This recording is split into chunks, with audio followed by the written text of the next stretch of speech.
Hello and welcome to today's seminar in the Smart Mobility Connection series. My name is Hadra Shahab and I am second year MS Policy and Data Analytics student at Heinz College and Traffic 21 Women in Transportation Fellow. The Smart Mobility Connection series is sponsored by the Traffic 21 Institute and the Mobility 21 University Transportation Center as an opportunity for faculty to showcase their current transportation projects. It is also an opportunity for students, fellow faculty, deployment partners, and the broader community to engage and network with researchers, highlight opportunities for involvement, and foster future interdisciplinary collaboration. Please note this session is being recorded and all participants' microphones are muted. To ask a question, please send a message through the chat box. You do not need to wait until the end of the presentation to send your questions. Now, I would like to introduce today's speaker. Dr. Destenie Nock is an assistant professor in civil and environmental engineering and public policy. She leads a team of researchers who create optimization and decision analysis tools which evaluate the sustainability, equity, and reliability of energy and transportation systems. She leads the Energy, Equity, and Sustainability group at Carnegie Mellon University. Dr. Nock holds a Ph.D. in Industrial Engineering and Operations Research from the University of Massachusetts Amherst, where she was an NSF Graduate Research Fellow and an Offshore Wind Energy IGERT Fellow. She earned her MSc in Leadership for Sustainable Development at Queen's University of Belfast and 2 BS degrees in Electrical Engineering and Applied Math at North Carolina A&T State University. She is the creator of the Black Electricity blog site, which posts articles about graduate and undergraduate advice and research updates in energy and sustainability. Please help me welcome Dr. Destenie Nock as she tells us about her University Transportation Center project, transportation implications from COVID-19, food delivery, and public transport. Wonderful. Thank you so much. So today I am going to be talking about work that we have been doing in looking at the implications of COVID-19 on food delivery and how people are using public transportation. So COVID-19 has changed, not only the way that we interact with each other as seen by Zoom, but also the perceived risk of going to different locations, such as the grocery store. And so one of the challenges we see is that there is, a perceived risk of catching COVID on the bus, which would lead to people avoiding public transportation, meaning that, if you do not have an alternative means of public transportation, then you might be needing to have some food delivery. And then there's also the perceived risk of shopping within the grocery store, which would also lead you to want to have your foods delivered. So there are these two lines of possible changes. I'm not saying that these are the only ones, but two drivers that could be leading to a lot of people getting their groceries delivered. And, our first kind of inclination here was to think, well, maybe some emerging technologies can help with lower these perceived risks. And we first thought of autonomous vehicles.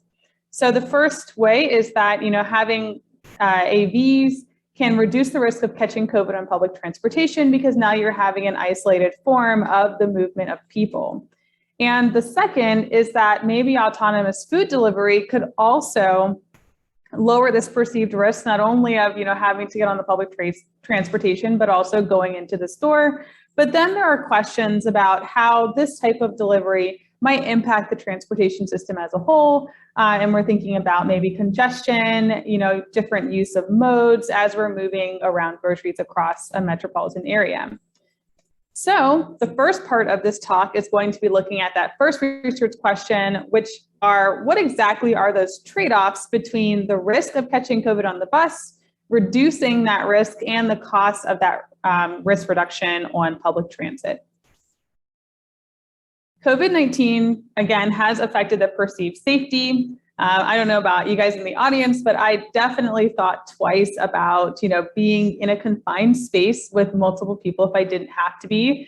And so there is this obligation, though, of public transit to meet the needs of its commuters while also keeping them safe.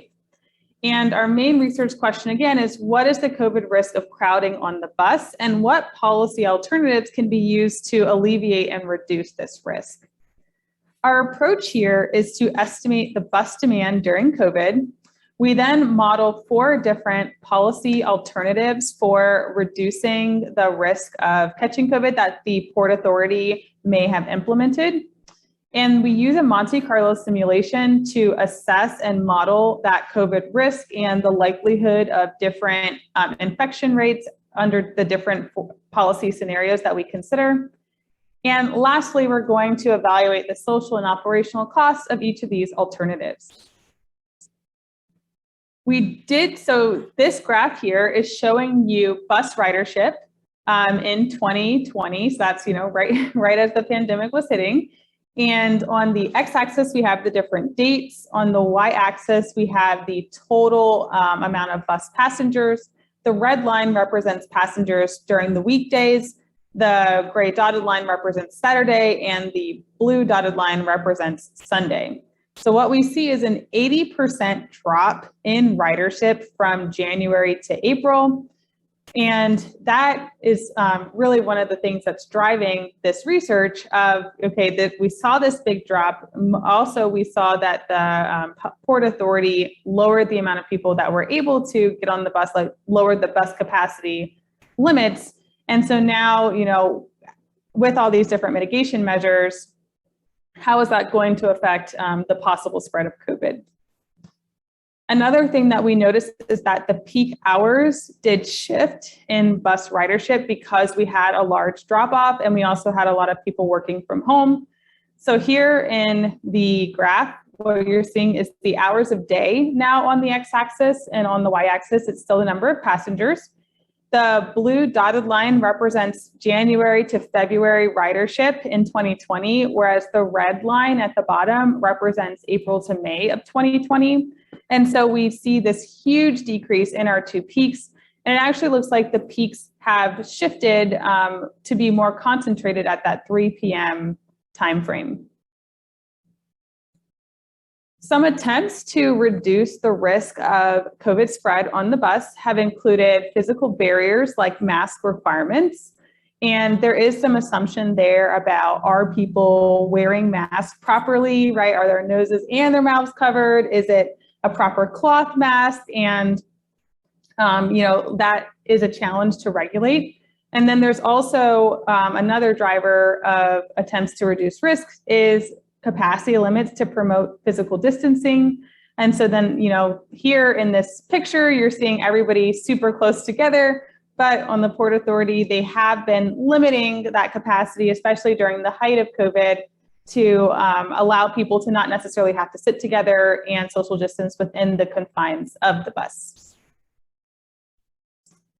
There are 2 ways that unmet demand can come in when we are trying to assess that risk, but also who might have been passed by on the bus. So first is just actually the bus driver sees people waiting at the bus stop. The bus is full. That might have been some students' experiences on our main streets here at Carnegie Mellon when the bus might pass by because it's just at capacity now. And so then we have this unmet demand, meaning that people cannot get to work, they can't get to school, or they're going to have trouble getting home, and they're going to have to find an alternative means of transportation. Or there is the other side of things where the bus driver knows that people who are public transit dependent need to be able to get to their destinations, and they let them on anyway, leading to overcapacity. And here we are defining overcapacity as the peak load on the bus subtracted from the mandated capacity limits as set by the Port Authority during the different phases of COVID. Throughout the time frame of our analysis, we were able to calculate the level of unmet demand only by the overcapacity due to not having information about how many people were at the bus stops that just weren't able to get on the bus. So in this table, in our first column, we have the months of the year. The next is the overcapacity ridership versus the total ridership in the third column. And then in the last column, we've calculated the percent of overcapacity riders. And so here we see about 4.3% of our riders are over capacity. So either they've slid in to be on those buses during those COVID mandates, or the bus drivers have decided that it is, minimal risk to let them on. And to reduce this overcapacity, we are considering 4 different policy alternatives. The first is just the business as usual, and that's to allow crowding. The second would be to actually dispatch additional buses and to just take in those overcapacity riders. Policy 3, that's where we're going to see our emerging technologies, would be to dispatch autonomous vehicles to capture those few overcapacity riders that just could not get on that bus or should not have gotten on the bus. And then last would actually be to increase the amount of people that you are going to allow on the bus during COVID, which would be dispatching longer buses. So now you have more area within that bus to still promote social distancing, but you can, instead of having a 40-foot bus, for example, maybe you're going to have a 65-foot bus. Our model inputs include the quality of the mask. And so we are going to assume that all passengers are wearing the cloth masks and that these cloth masks are 35% efficient.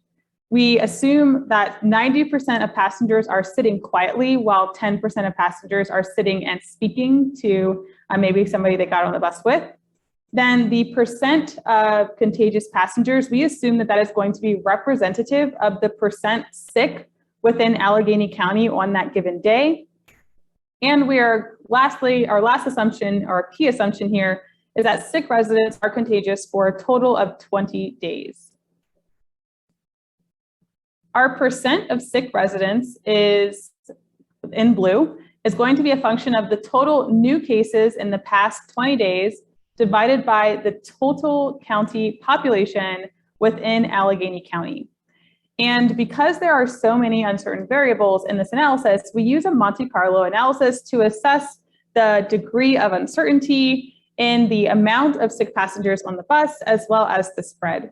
Our key inputs into the Monte Carlo analysis are going to be the number of sick passengers on each bus trip, the number of infected passengers per trip, and then the AV riders commute distance. So there are going to be different commutes that the individual passengers will need to take.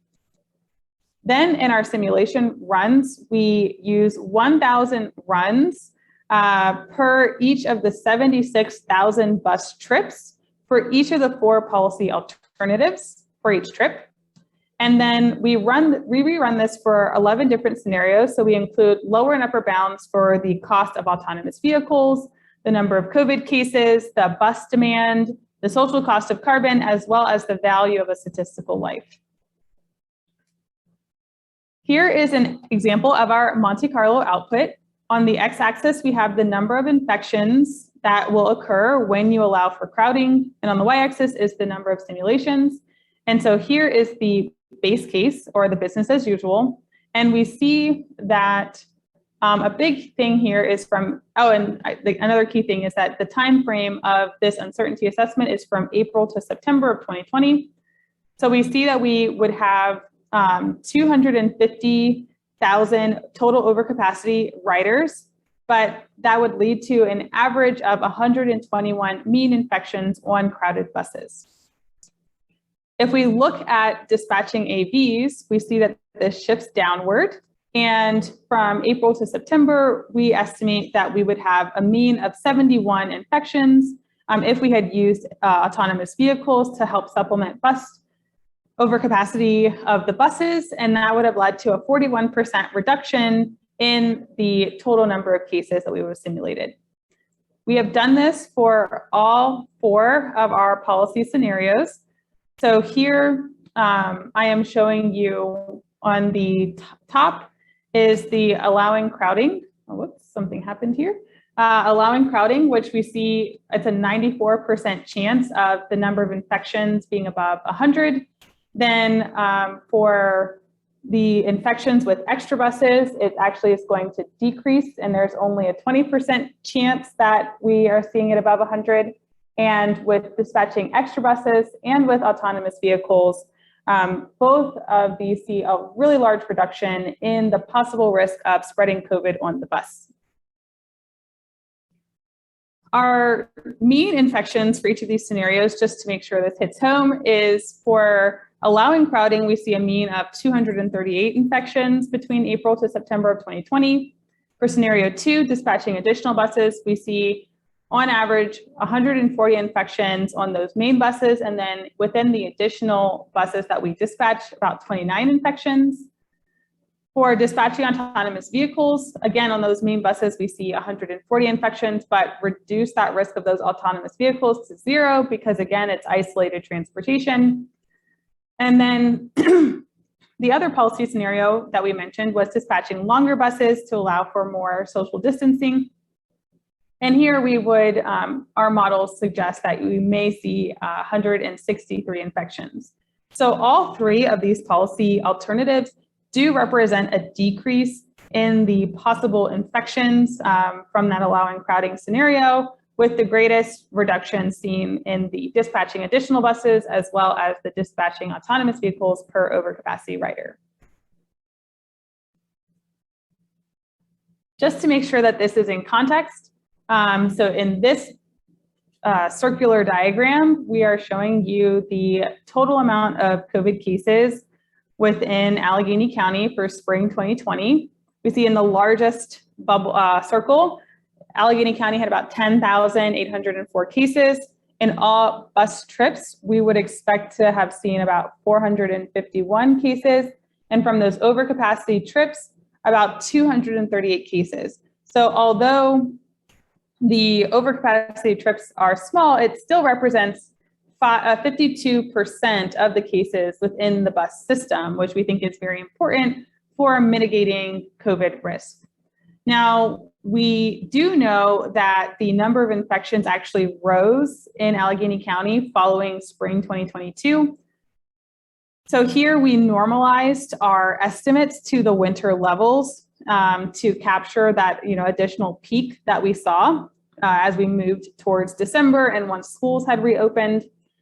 And so once Allegheny saw an increase to 52,000 cases for COVID, we would have estimated that from all bus trips, we would have seen about 2,000 cases, and 38% of those, or 804 cases, would have been from those overcapacity trips. So again, reducing the amount of overcapacity trips in a public transportation system could have a large impact in mitigating the risk of spreading COVID.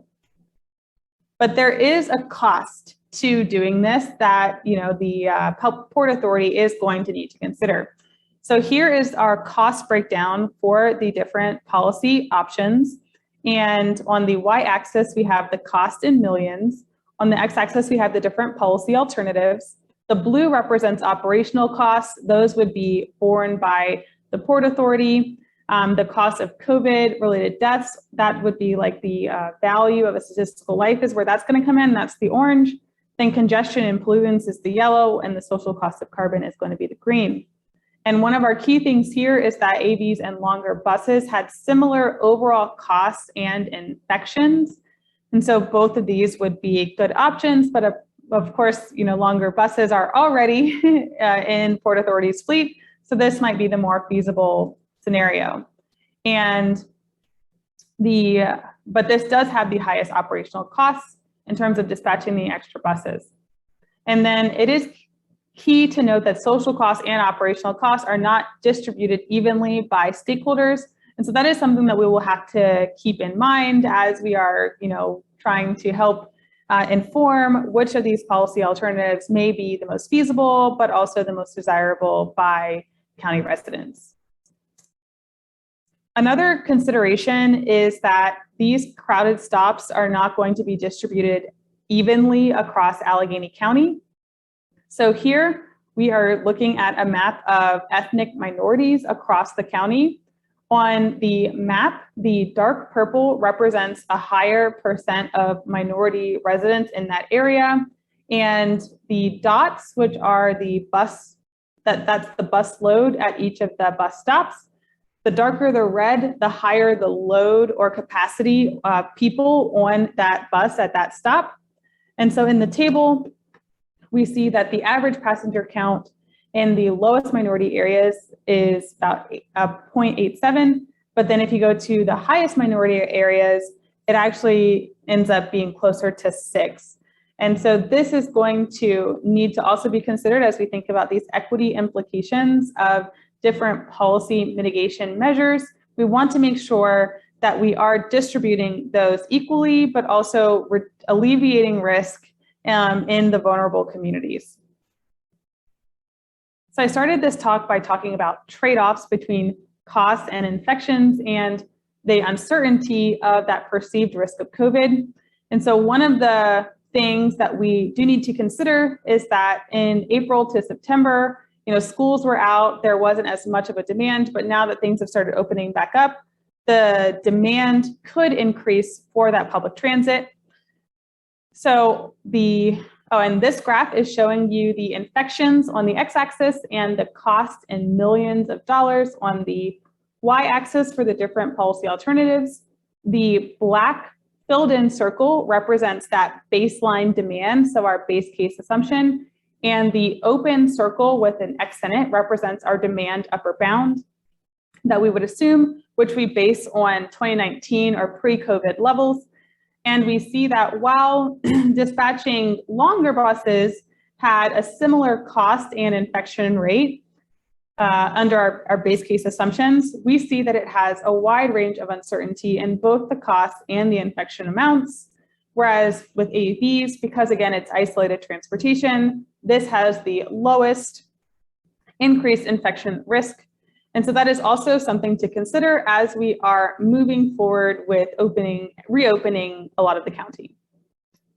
Some limitations in this analysis is that, unmet demand is not measured directly. Again, we do not know who wanted to take the bus but chose not to. So our demand actually could be higher than we are anticipating. And bus rider data is not agent-based, meaning that the data that we have received from the Port Authority does not actually track where individual people get on and get off the bus. So we do have to make some assumptions about how long people are actually remaining on the bus. And we do not consider the policy alternative where the transit agency just accepts unmet demand as an option. There are some policy limitations to our different implementation strategies because bus unions make some AV operation agreements difficult to procure, which the Port Authority has communicated to us. And autonomous vehicles in general do face a tough regulatory challenge prior to being commercially available. But that being said, some of our key conclusions on public transit risk perceptions are that the overcapacity trips were 12% of rides in September to August, but they accounted for approximately, we estimate that they accounted for approximately 52% of infections on the bus. And some policy recommendations here are that during the spring of 2020, dispatching longer buses or autonomous vehicles could have been the most cost effective in terms of reducing risk while mitigating some of those perceptions. So we've reached the second half of that talk where, so again, first we were thinking about, overall, how has grocery sourcing shifted during COVID? And the first was, well, maybe people just aren't taking public transit in order to get to the grocery store because it's a small confined space where, there is this perceived risk of getting COVID. But the other side of this is that there's also a risk of actually shopping in the grocery store, which could lead to more autonomous grocery delivery or just grocery delivery in general. So this work, I should have said that the first work was led by my student Lily Hainig, as well as my co-advisor Corey Harper. And now in this work, it's being led by our PhD student Carlos Mateo and my co-advisors, Dr. Corey Harper, Greg Lowry, and Jeremy Mahalik. So here with COVID, we have seen a huge increase in the amount of people getting their groceries delivered and also the amount of offerings that different stores are doing. So this is like Amazon Prime delivering through Whole Foods. Even Walmart now has been offering food delivery. A lot of times it was free, right? Instacart's also delivering. And so there could be long-lasting habit changes for people now actually sticking with grocery delivery due to the convenience, but also the safety as we're still in this pandemic. So our main question here is, what is the potential impact on the transportation sector from having these additional grocery delivery services? One, have a larger market penetration, but two, start operating across a metropolitan area. For our main research methods, we are first considering this original grocery shopping trip. So TAZ here stands for Traffic Analysis Zone. And in the original trip, a person would start at their home. Maybe they would go to the grocery store. They might go to work or go shopping. They might go somewhere else, and then they would go back home. But one thing that we're seeing here is that now if we actually have grocery delivery, then maybe you're going to go home, you're going to do some shopping, you're going to go somewhere else, but then you're going to go back home. But now we have this grocery store that has to do the delivery D to your home and then back. So when we look at how this might impact the vehicle miles traveled within a transportation sector, there is a chance that this could actually have a decrease in the amount of vehicle miles traveled across the entire transportation sector by parties participating in the grocery delivery. So on this graph, I'm showing you the batch size on the x-axis, where batching is the number of grocery orders that you're combining into one delivery. And on the y-axis, I'm showing you the vehicle miles traveled that we're recording in our traffic simulation. And this is going to represent 40% penetration, meaning that 40% of people that could have gotten a grocery delivery have opted to use this option as opposed to going and sourcing the groceries themselves. So what we see here is that for the batch size, when it's just one, meaning that you are delivering, one person orders, you deliver it to their home, another person orders, you deliver it to their home. So that's just one delivery per trip. It's about 34.8 vehicle miles traveled. It's not that big of a change. But as we increase to a batch size of 5, we see this large reduction in vehicle miles traveled within our metropolitan area, which I should have said in this case is Seattle. And so here we are now exploring different penetration levels as well as different batch sizes for grocery delivery options. And this is ongoing work. And so one of the other things that we're looking at is congestion implications. So we are integrating changing travel patterns into a travel simulation software, which is called VISM. It's a static traffic assignment model. And here on the right-hand side, we have our base case, where green represents no congestion, yellow represents mild congestion, red represents moderate congestion, and dark red represents severe congestion. So our main question here is, how does including the grocery delivery impact congestion of the network? And in the future, we're also going to consider air pollution emissions. So for our base case, we were looking at Seattle, and this is a map of Seattle's downtown area, where the red dots represent different grocery stores that we are assuming groceries can be delivered from.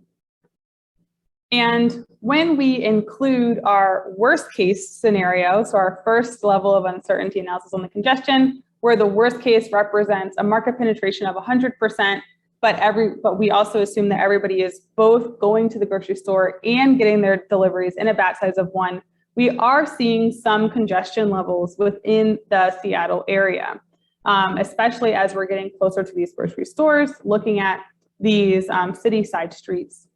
So one of the things that we need to consider moving forward is, this is just assuming that people are delivering groceries in their personal vehicles, but with autonomous vehicles coming in, drones coming in, there are potentially multiple modes of grocery delivery.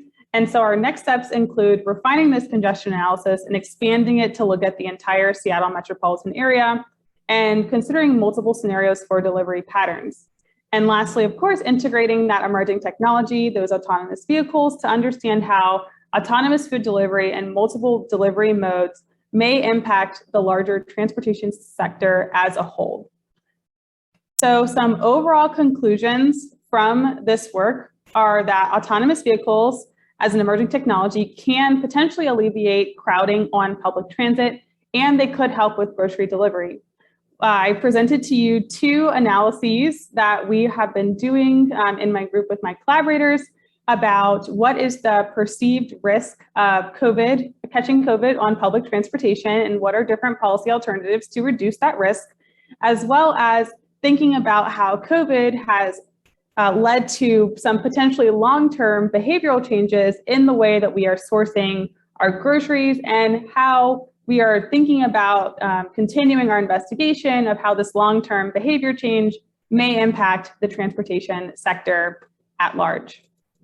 I would like to acknowledge my research team, so our PhD students, Lily Heinig and Carlos Mateus Samudio Licanzano, and my co-advisors, Dr. Corey Harper, Dr. Greg Lowry, and Dr. Jeremiah Hollick, as well as funding. This work has been supported by Mobility 21, Traffic 21, and our Atlas Moonshot in the College of Engineering at Carnegie Mellon.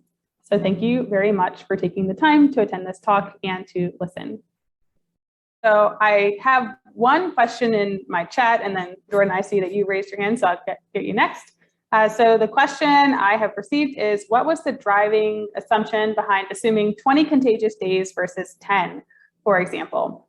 So one of our assumptions there was that it may take time for those symptoms to appear, and there is a large uncertainty on when you may have caught COVID. So we assumed a larger contagion period to get the upper bound of that perceived COVID infection risk, as well as there being a chance that if somebody in your house has gotten COVID, then it may take you a while for you to actually catch COVID.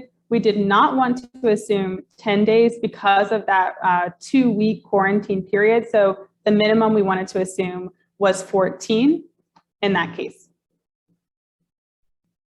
Okay. Can you hear me okay? Yes. Okay. Awesome. Thanks for your talk. I want to ask a question. I think you mentioned like an assumption about a number of miles for the COVID study. So like we have these scooters all over Pittsburgh now, and we also have like the Healthy Ride bike program. I was wondering how you think like micromobility might affect like some of your findings, like, or if you assume that like everybody riding the bus is just like, say they're like way out of range for something like a scooter or like one of those bikes. Right. So I think that for micromobility, it is really important, as you mentioned, to think about like if people are in or out of that range.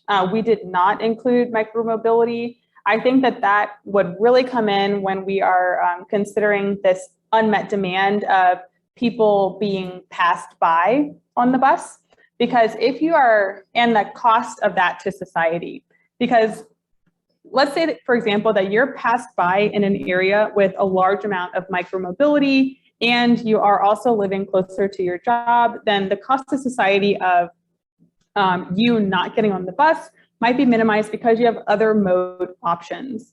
But then if you're in an area where there is not any micromobility and you don't have any other options, then that cost to you of missing that bus is very high.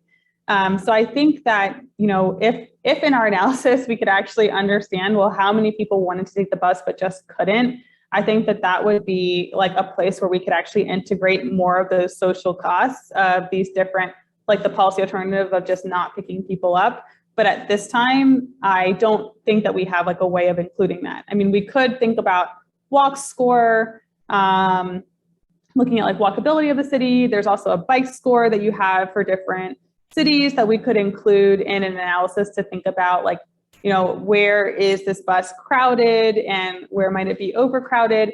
But at this time, I don't think that it would change too much our analysis, because we were looking from the Port Authority's perspective of different alternatives for COVID mitigation on the bus. Okay, so another question I got in the chat is that this person is curious about the scalability of AVs trailing public buses. what sort of range do these vehicles have, and is it a solution for rural bus overcrowding as well? So in this scenario 3, dispatching the autonomous vehicles per overcapacity passenger, that is something that we have been discussing. I think that given that once we presented this to the Port Authority, that they said, given our bus union, this is not really a viable option. Even working with Uber and Lyft is not really a viable option due to the agreement with the bus union workers. That's something that we haven't explored as much in detail, just based on their feedback. But when I'm thinking about if this were to be implemented, I would not suggest that autonomous vehicles tag behind public buses, because then who's to say that a person wouldn't just opt for the safer alternative, and then it wouldn't necessarily be an overcapacity issue. It would be more of like a preference issue. And so one challenge is actually getting people on demand as you have to pass them by. And so that would involve potentially the bus driver actually saying hey, there's this one person, knowing that there's no other options, and then having an autonomous vehicle sent out. Now, with the what sort of range those vehicles have, I think a larger question is, are they going to be circling within a metropolitan area? Are we going to have autonomous vehicles sitting in different regions waiting? And since these are not commercially available right now, I don't know. I don't think that the range of the current ones that are operating are going to be the right kind of limit on the amount that they can travel. Just because when we were talking with AV companies, there's a lot of them on sidewalks right now and in specific routes that they just kind of always go in around a campus or a hospital, but not necessarily on main roads. And then the question was, is this a solution for rural bus overcrowding as well? And so my assumption, just kind of from the analysis that we have done, is that in the rural areas, it would actually be less crowded on the bus because you have less density of people, and it would start to get crowded once you're in that metropolitan area or that city center. And so that's when you would really want these autonomous vehicles. So there may be a chance that you actually do not need the autonomous vehicles to travel as far, because once you get into the less dense areas, you could have just less people on the bus. You're going to have less overcrowding out there, and then the crowding comes in the city. Now, that is one big limitation of our analysis right now, because again, with the trackers on the bus, they do not track when individual people get on and get off the bus. We just have the amount of people on at each stop, which then, we can't actually see, okay, well, how far would a person need to travel? What's the range that the AVs would need to travel? And that is something where I think further analysis would be needed to understand the full range of AV implications. Okay, so we're going to just keep rolling down this train of private messages in the chat. So one question is, did we include different externalities like congestion and emissions when we did the cost comparison between the different policy alternatives? So here is where we had looked at the different kind of externalities. And so what we did not focus on congestion, and that is a good one. I think for congestion, we would actually need a different model. I think we would need more of that static traffic assignment model like BISM that I had in the second part of the presentation. But here we were looking at the cost. And so when we're thinking about emissions, that's where the social cost of carbon comes in. We did get this congestion and pollutants multiplier. And so I would have to talk with my student a little bit more about how she did that to understand this congestion externality, because we know that that can appear different ways in the analysis. I think the biggest externality that we had included was the cost of COVID-related deaths. And we did some sensitivity on that using the value of a statistical life. And so those were the 4 main externalities that we were including in our analysis.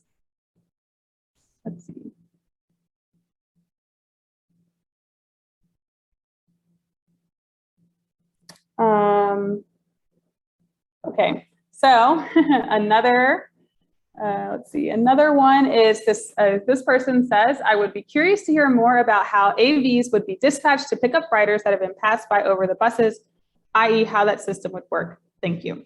So again, because this is an emerging technology, we are still, kind of thinking through this option, but we believe that with bus drivers, especially with people who are public transit dependent, they do have a sense about who in their community, especially those people that ride their routes every day, they see where they get off, right?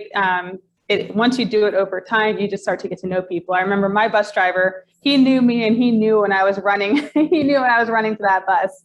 And so he was like, I knew you had to get to work today. So, come on now, we got to get on, right?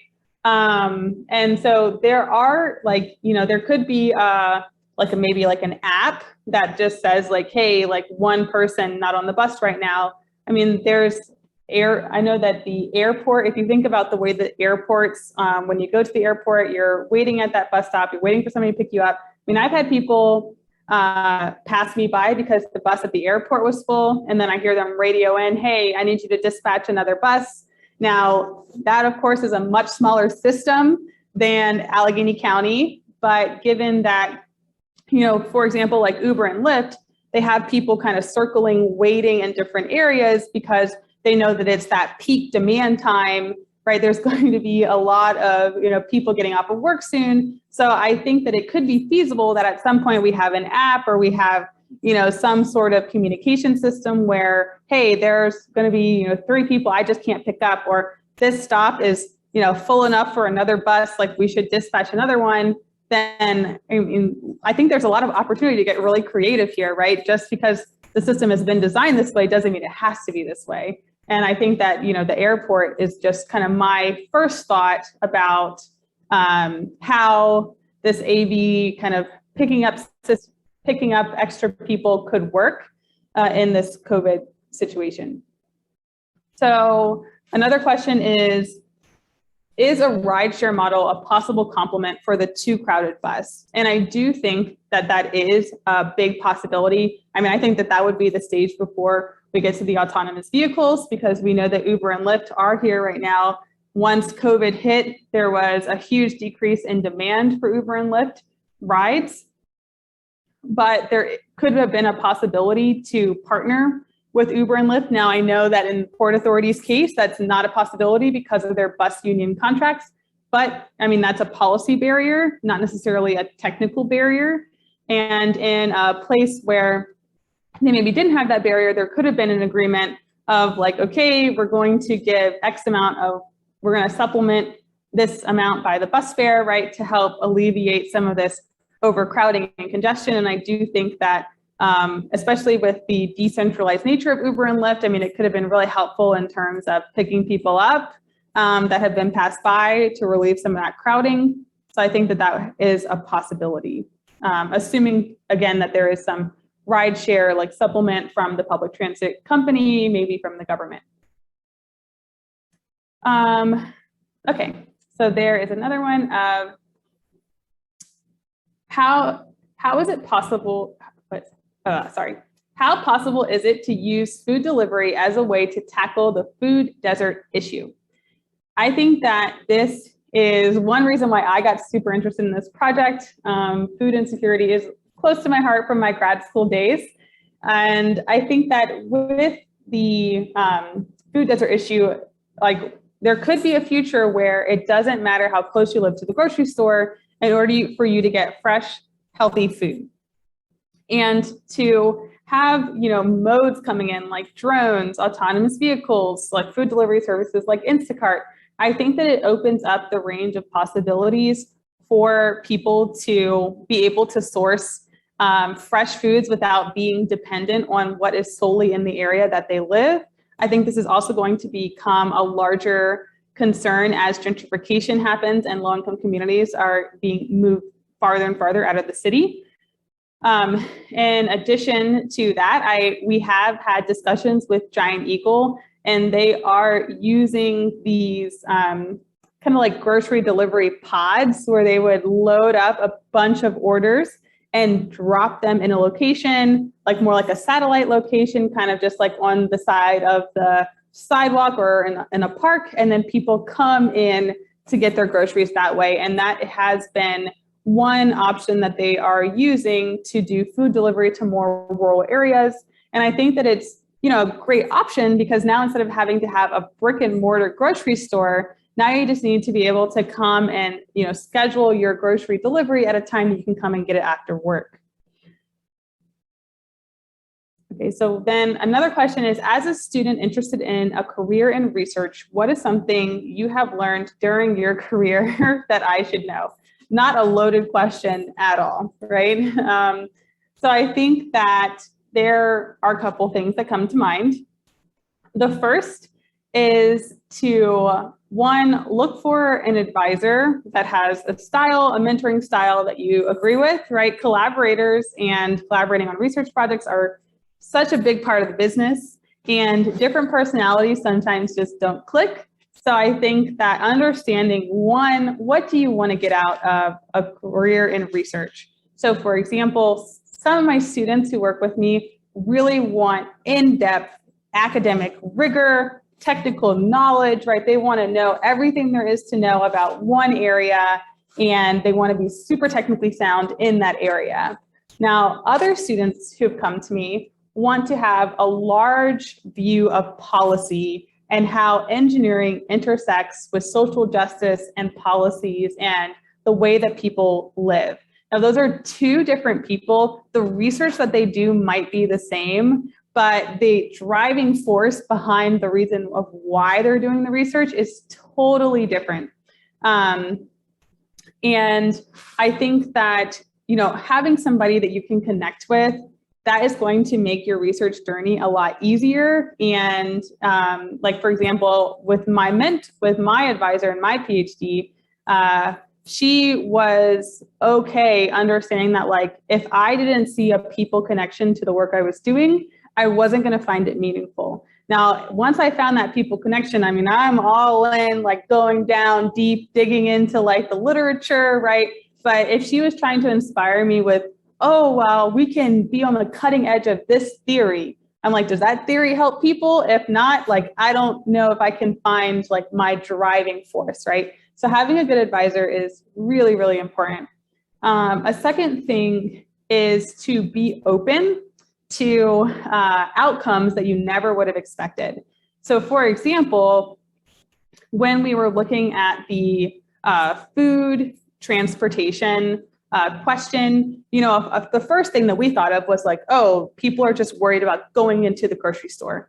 But then, when we were talking about like food sourcing and different options of getting food from the grocery store, we were like, well, what about the transit dependent populations that are dependent on the bus? And I'm like, oh, wait, that's like, super confined space. There's a lot of people coming in and out. Maybe people are just worried about that. And that opened up a whole new research question that was way bigger than we ever imagined it to be. And so having your mind open to like the different possibilities of like research knowledge and just being curious is so important to being a good researcher. A lot of people think that getting a PhD is all about learning how to answer questions, but I really think that a PhD is really about like learning how to ask the right questions that will lead to interesting answers.